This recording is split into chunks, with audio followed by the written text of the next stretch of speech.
Students हम बात करेंगे another application of solubility product की, और वो हमारे पास ये होती है कि सॉल्युबिलिटी प्रोडक्ट की अगर हमें वैल्यू गिवन हो तो उससे हम सॉल्युबिलिटी ऑफ कंपाउंड निकाल सकते हैं, सॉल्युबिलिटी ऑफ सब्सटेंस जो है वो हम फाइंड आउट कर सकते हैं। ठीक है, तो यहाँ पर हम देखते हैं कि इसको हम डिटर्मिन करने के लिए हमें यहाँ पर एक सॉर्ट ऑफ न्यूमेरिकल देखेंगे। ठीक है, एक प्रॉब्लम देखेंगे जिसमें हम देखते हैं कि हमें क्या चीज़ गिवन है। हमें यहाँ पे गिवन है कैल्शियम हाइड्रोक्साइड।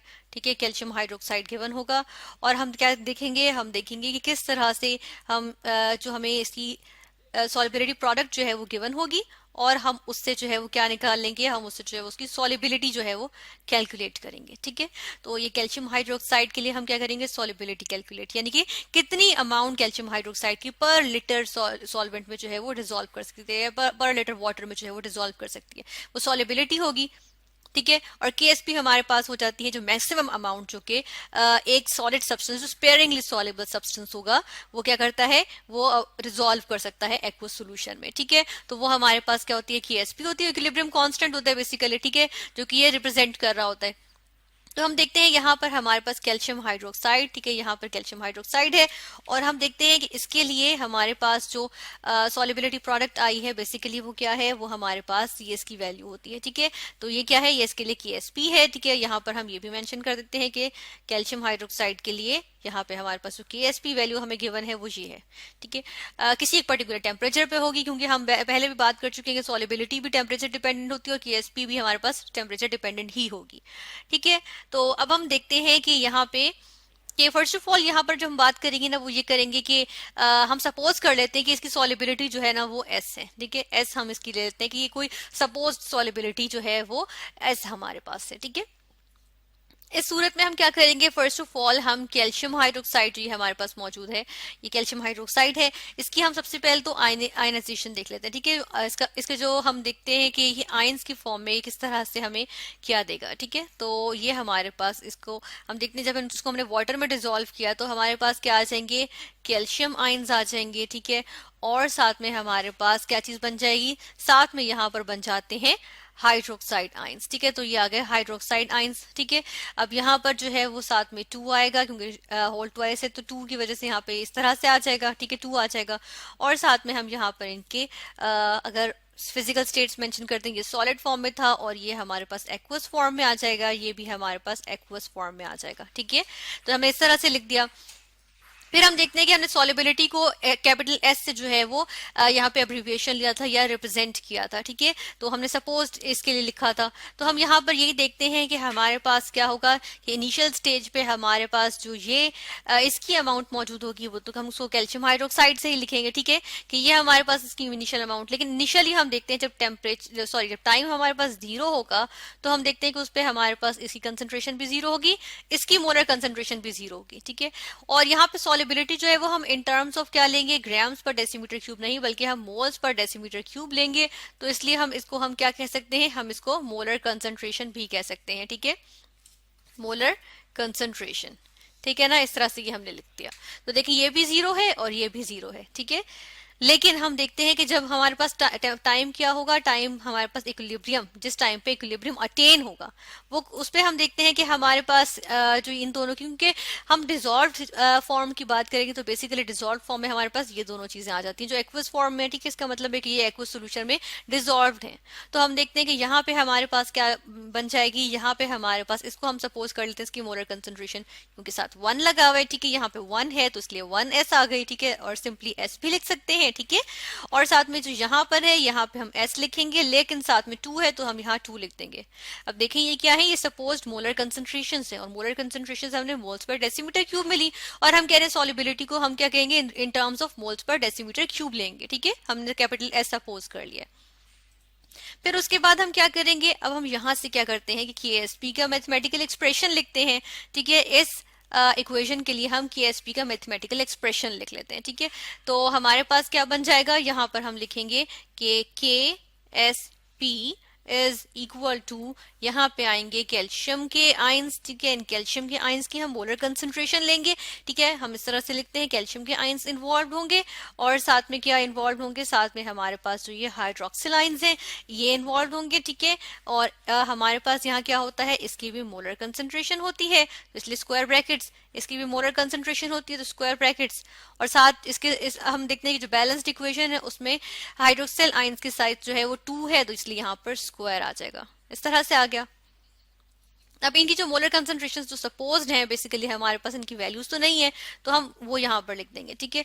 तो यहाँ पर सपोज वैल्यूज लिखने के लिए हम देखते हैं कि हमारे पास क्या आ जाएंगी, कि इसके लिए हमारे पास s है और इसके लिए हमारे पास क्या है 2s, ठीक है, लेकिन यहाँ पे स्क्वायर है तो हमने ये स्क्वायर कर दिया, इस तरह से कर दिया, तो ये हमारे पास क्या बन जाएगा, ये हमारे पास बन जाएगा 2 इंटू 2 का स्क्वायर 4 होता है, साथ में s का स्क्वायर, लेकिन साथ एक और s मल्टीप्लाई होगा तो क्या आ जाएगा, क्यूब आ जाएगा, 4s क्यूब, ठीक है।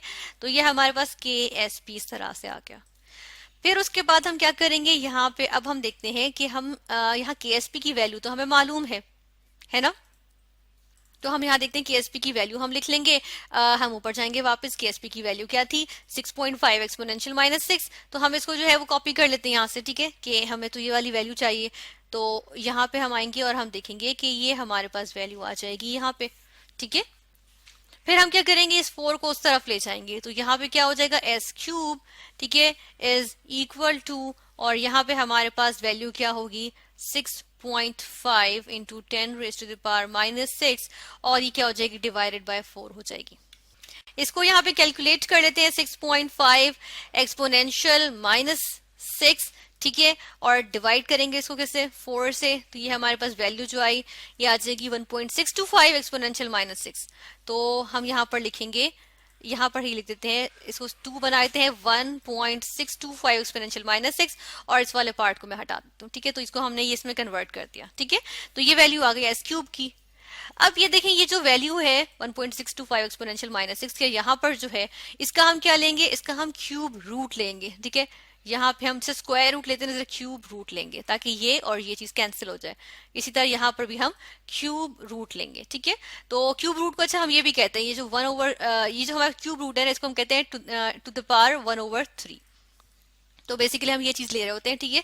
तो यहाँ पर हम क्यूब रूट लेंगे, इसकी कैलकुलेटर में हमारे पास फैसिलिटी होती है तो हम डायरेक्ट ले लेंगे, तो ये हमारे पास क्यूब रूट है, ये हमने यहाँ से लिया, तो आगे हमारे पास value 1.175 into 10 raise to the power -2, तो ये बन जाएगा यहाँ पे s is equal to 1.175 into 10 raise to the power -2, ठीक है, ये हमारे पास इसकी वैल्यू आ गई, ठीक है ना।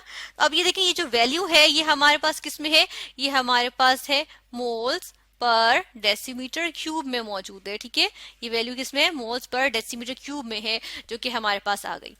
तो हम यहाँ से देख लेते हैं कि हमारे पास जो कैल्शियम आयंस हैं, ठीक है, बेसिकली हम कहते हैं कि जो ये यहाँ हमारे पास आएंगे कैल्शियम के आयंस, उनकी जो हमारे पास मौजूद है, जो मोलर कंसंट्रेशन मौजूद है, वो क्या मौजूद है, वो मौजूद है क्योंकि वो हमारे पास क्या थी, वो हमारे पास हम देखते हैं कि यहाँ पे देखिएगा कि वो कैल्शियम आयंस के लिए हमारे पास S थी, चले यहीं पर लिख देते हैं, ठीक है, नीचे नहीं हम लिखते, हम यहाँ पर लिख देते हैं, ठीक है, नीचे से हम उसको रिमूव कर देंगे, यहाँ पर हम लिखेंगे कि कैल्शियम आयंस की क्या थी हमारे पास, कैल्शियम आयंस की हमारे पास आ रही थी S थी, सिंपल S थी, तो हम यहाँ पर लिख देंगे इसको 1.175 into 10 raise to the power -2, ठीक है, और साथ में आ जाएगा मोल पर डेसीमीटर क्यूब आ जाएगा, ठीक है, जबकि दूसरे के साथ कहते 2 भी था साथ लगा हुआ और पूरी यही वैल्यू थी लेकिन साथ में 2 भी था, ठीक है, तो यही चीज को हम कॉपी करेंगे और यहाँ पर हम पेस्ट कर देंगे, ठीक है, तो ये हमारे पास आ जाएगी, लेकिन अगर 2 के साथ मल्टीप्लाई कर दें तो हमारे पास वैल्यू क्या बनेगी 2.75 बन जाएगी,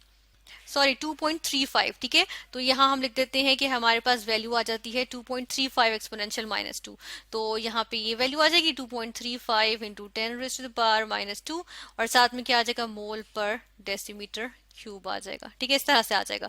तो ये इसकी वैल्यू, इन दोनों की वैल्यूज आ गई हमारे पास। ठीक है, तो ये अमाउंट है, ये हमें कहते हैं जो सोल्यूशन में मौजूद है, यानी कि ये सॉल्युबिलिटी आ गई हमारे पास कि हम देखते हैं इक्विलिब्रियम स्टेज पे या इक्विलिब्रियम कंडीशंस जब होती हैं, जिस टाइम पे इक्विलिब्रियम अटेन होता है, उस पे हमारे पास जो मोलर कंसंट्रेशन मौजूद होगी कैल्शियम हाइड्रोक्साइड, कैल्शियम आयंस की, वो हमारे पास की होगी और कैल्शियम हाइड्रोक्साइड की ये होगी। ठीक है, तो ये हमारे पास इस तरह से आ गई। अच्छा, इसमें इससे आगे फर्दर हम अगर कैलकुलेट करना चाहें, बिकॉज ये हमारे पास क्या है, अगर हम चाहें तो हम ये भी कह सकते हैं कि जो कैल्शियम हाइड्रोक्साइड होता है, इसकी जो सॉल्युबिलिटी है, ठीक है, यहाँ पे हम लिखेंगे सॉल्युबिलिटी, ठीक है, in terms of molar concentration. ठीक है, मोलर कंसंट्रेशन भी लिख देते हैं साथ में, in terms of molar concentration वो हमारे पास क्या आ रही है, 1.175 इंटू 10⁻⁻² मोल पर डेसीमीटर क्यूब। ठीक है, लेकिन साथ में हम देख सकते हैं कि अगर हम इसको ग्राम पर मोल में, सॉरी ग्राम पर डेसीमीटर क्यूब, यानी कि जो बेसिकली जो हमारे पास यूनिट है सॉल्युबिलिटी का, वो क्या है, ग्राम पर डेसीमीटर क्यूब है ना, जो कॉमनली यूज करते हैं। तो इसमें कन्वर्ट करने के लिए हम क्या करेंगे, जो ये वाली वैल्यू है हमारे पास, ठीक है, इसको हम यहाँ से लेकर आएंगे। ये जो हमारे पास वैल्यू है, हम इसको क्या कर लेते हैं, इसको हम जो है वो मल्टीप्लाई कर लेंगे, किससे, जो मोलर मैस है किसका, कैल्शियम हाइड्रोक्साइड का, उससे करेंगे। और मोलर मैस का जो हमारे पास यूनिट होता है वो होता है ग्राम पर मोल। ठीक है, ग्राम पर मोल होता है, पर मोल। तो देखिए यहाँ पर क्या बन जाएगा, ये जो कैंसिलेशन कुछ होती है, तो ये यहाँ पे जो मोल है उसको मोल से कैंसिल कर देंगे हम। ठीक है, साथ क्या बच जाएगा हमारे पास, यहाँ पे हम यहाँ पर मेंशन करेंगे कि हमारे पास आ जाता है, हम इज इक्वल टू करके नीचे लिख देते हैं कि, अच्छा मोलर मैस भी साथ पुट कर देते हैं। ठीक है, मोलर मैस तो हम भूल गए यहाँ पे पुट करना, तो यहाँ पर हम लिखेंगे 74.1। ठीक है, ये मोलर मैस होगा कैल्शियम हाइड्रोक्साइड का। तो जब हम यहाँ वैल्यूज पुट करेंगे तो हम देखते हैं कि यूनिट तो कुछ इस तरह बन जाएंगे, ग्राम पर डेसीमीटर क्यूब। ठीक है, और जो वैल्यू होगी वो हमारे पास क्या बन जाएगी, उसको भी हम यहाँ पर लिख लेते हैं, देख लेते हैं। तो वैल्यू कुछ इस तरह से बनेगी 1.175। ठीक है, एक्सपोनेंशियल -2 यहाँ लिखेंगे टू 10⁻⁻², और साथ में मल्टीप्लाई करेंगे क्या चीज, 74.1। ठीक है, तो ये इज इक्वल टू 0.87 आ जाएगा। तो हम यहाँ लिखेंगे 0.87 ग्राम्स पर डेसीमीटर क्यूब। बेसिकली हमारे पास क्या निकल आती है, सॉल्युबिलिटी की वैल्यू निकल आती है। और बेसिकली ये हमने किससे निकाली है, ये हमने निकाली है जो केएसपी वैल्यू गिवन थी ना हमें, किसके लिए, कैल्शियम हाइड्रोक्साइड के लिए, उससे हमने क्या निकाल लिया, सॉल्युबिलिटी निकाल ली कैल्शियम हाइड्रोक्साइड की। और हम देखते हैं कि हमने जो ये डिटरमिन की है ना सॉल्युबिलिटी फ्रॉम केएसपी, ये हमारे पास एक एप्लीकेशन आ जाती है सॉल्युबिलिटी प्रोडक्ट की।